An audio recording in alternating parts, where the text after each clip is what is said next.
स्वागत आहे तुमचं मोरेताईंच्या रेसिपी चॅनल मध्ये।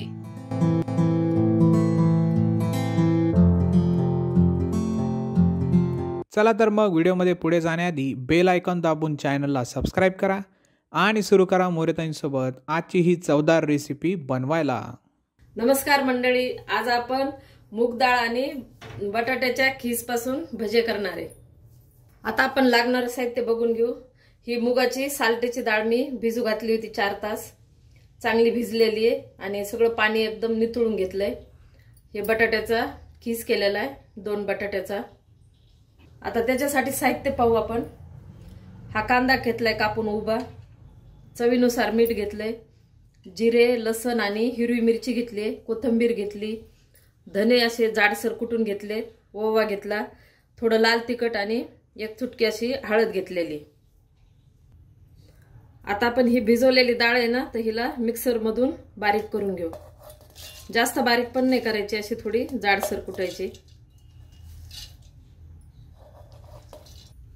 आता आपण ही डाळ घेतलेली, त्याच्यामध्येच लसण आणि जिरे आणि हिरवी मिरची असे 4-5 मिरच्या घेतलेले। आता हे मी बारीक करून घेते।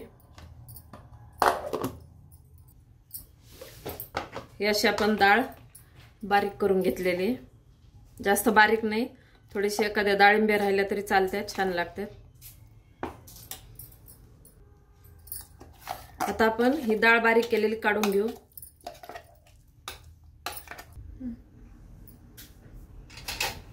आता आपण ही डाळ वाटलेली याच्यात काढून घेतली। तर हा कांदा कापल्याला टाकून घेऊ, धने असे जाडसर कुटलेले ते टाकू,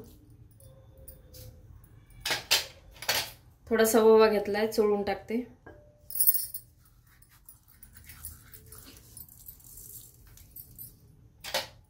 लाल तिखट आणि थोडी हळद,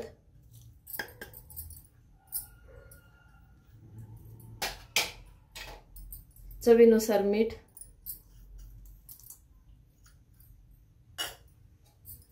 कोथिंबीर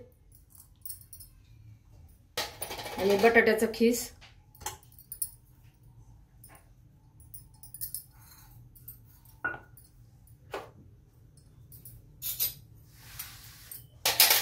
आणि 2 चमचे, ह्या चमच्याने 2 चमचे बेसन पीठ, ते आधी दाखवायचं राहिलं होतं। आता आपण मिक्स करून घेऊ।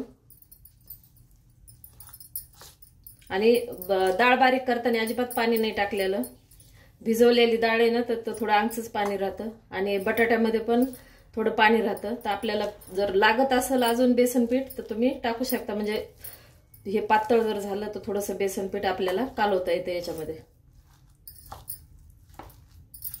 आणि खीस धुवून घेतल्यानंतर त्याच्यामध्ये पाणी नाही ठेवायचं, मग जास्तच पीठ लागतं। तर थोडंसं एकदम पाणी निथळून घ्यायचं, डाळीचं पण आणि बटाट्याचं पण। पीठ आपलं व्यवस्थित भिजून झालेलं आहे, अजिबात मला पीठ नाही आता डबल लागलं। 2 चमचे बेसन पीठ टाकलं होतं, तर हे व्यवस्थित झालेलं आहे। आता आपलं पीठ एकदम व्यवस्थित भिजून झालेलं आहे, छान असं भिजवायचं, जास्त पातळ नाही, म्हणजे त्याच्यात अजिबात पाणी नाहीये। तर ती आधी काळजी घ्यायची, डाळीत पाणी नाही राहिलं पाहिजे आणि बटाट्यात पण पाणी नाही राहिलं पाहिजे। आता आपण इकडं गॅस पेटवून कढई ठेवली, तेल गरम झालेलं आहे। आता आपण भजे करू।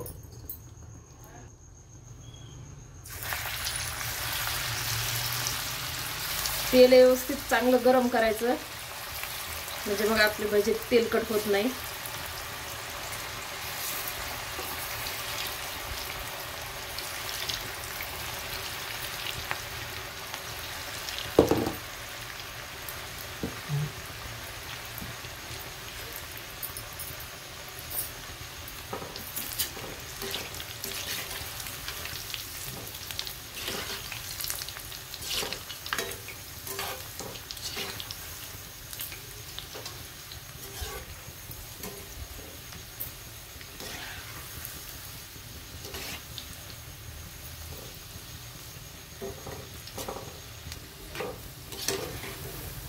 असं छान कलर येऊपर्यंत हात लावायचा नाही त्याला, नंतर पलटायचं, मग चांगला खालून तळले ना। आता ही आपण वरची भाजी पण तळून घेऊ आणि फुल गॅस केलेला आहे।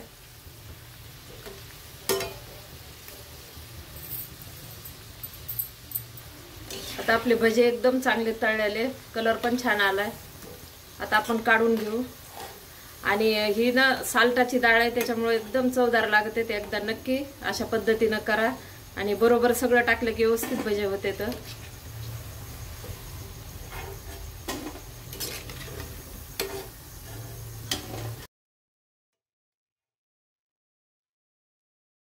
हे असे आपले भजे तळून झालेले आहेत. अजिबात तेलकट नाही, काही नाही.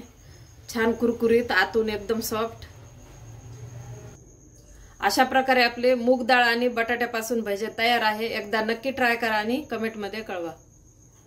तुम्हाला हा व्हिडिओ आवडला असेल तर लाईक करा आणि अशाच प्रकारच्या चवदार आणि चमचमीत रेसिपीसाठी सबस्क्राईब करा आणि कमेंटमध्ये कळवा तुम्हाला कोणत्या रेसिपीज बघायला आवडतील. पुन्हा भेटूया एका नवीन रेसिपीसह एका नवीन व्हिडिओमध्ये. धन्यवाद.